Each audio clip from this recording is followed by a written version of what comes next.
Bonjour à tous, aujourd'hui on va voir comment rédiger la conclusion de votre rapport de stage. Alors la conclusion, ça va être la dernière partie de votre rapport de stage, donc c'est l'occasion de bien finir, c'est l'occasion de montrer effectivement l'essentiel au lecteur, et ça va être la dernière impression que vous allez laisser. Donc on ne va pas se rater, on va veiller à laisser une bonne impression au lecteur dans le cadre de cette dernière page qu'on va rédiger. En règle générale, les jurys, les examinateurs se contentent, alors pas toujours, mais systématiquement, de lire les parties essentielles. Donc l'introduction, le plan, la conclusion de votre rapport de stage. Donc c'est une partie qui est systématiquement lue et il va falloir être particulièrement méticuleux, que ce soit sur le fond ou la forme.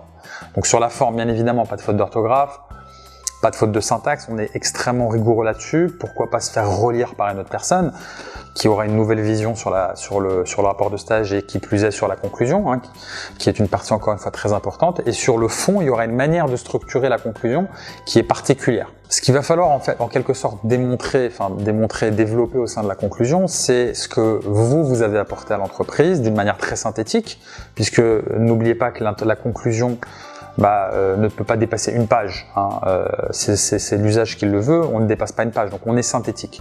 Donc vous allez détailler d'une manière assez synthétique ce que vous avez apporté à l'entreprise d'abord, et dans un deuxième temps, vous allez détailler ce que l'entreprise vous a apporté à travers cette expérience. Donc l'apprentissage que vous en avez retiré, l'enrichissement que vous en avez retiré d'un point de vue professionnel et d'un point de vue personnel.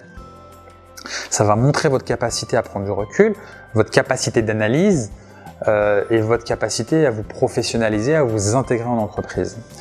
Donc gardez bien cela à l'esprit, le but c'est d'en tirer un apprentissage et d'apporter de la valeur à l'entreprise et non pas de se contenter de faire un descriptif des tâches, ce qui serait absolument superficiel, sans intérêt, sans valeur et pour lequel vous serez pénalisé. Donc on va chercher absolument à indiquer cela de manière synthétique au niveau de la conclusion. Vous pouvez également présenter vos faiblesses dans le cadre de l'expérience. Ça montre aussi votre modestie et ça montre que cette expérience a été d'autant plus enrichissante. Ça va crédibiliser les apports qu'elle vous a apportés puisqu'elle vous a permis de mettre en exergue certaines faiblesses. Il ne faut pas hésiter à le présenter. Vous marquez des points quand vous présentez vos faiblesses.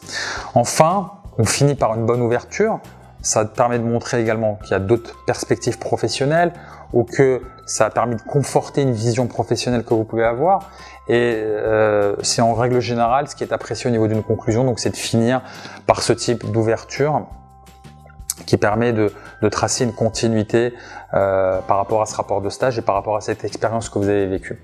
Voilà, j'espère que cette vidéo va vous aider à rédiger la conclusion de votre rapport de stage et je vous souhaite bon courage d'une manière générale pour la rédaction de votre rapport de stage.